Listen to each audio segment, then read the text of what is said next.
کیا جس چیز کی انسان آرزو کرتا ہے وہ اسے ضرور ملتی ہے؟ سو آخرت اور دنیا تو اللہ ہی کے ہاتھ میں ہے، اور آسمانوں میں بہت سے فرشتے ہیں جن کی سفارش کچھ بھی فائدہ نہیں دیتی مگر اس وقت کہ اللہ جس کے لیے چاہے اجازت بخشے اور سفارش پسند بھی کرے۔ جو لوگ آخرت پر ایمان نہیں لاتے وہ فرشتوں کو لڑکیوں کے نام سے موسوم کرتے ہیں، حالانکہ ان کو اس کی کچھ خبر نہیں۔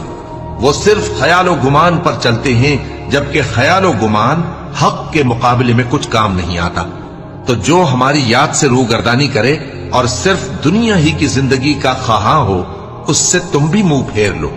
ان کے علم کی یہی انتہا ہے۔ تمہارا پروردگار اس کو بھی خوب جانتا ہے جو اس کے رستے سے بھٹک گیا، اور اس سے بھی خوب واقف ہے جو رستے پر چلا۔ اور جو کچھ آسمانوں میں ہے اور جو کچھ زمین میں ہے سب اللہ ہی کا ہے، اور اس نے خلقت کو اس لیے پیدا کیا ہے کہ جن لوگوں نے برے کام کیے ان کو ان کے اعمال کا بدلہ دے۔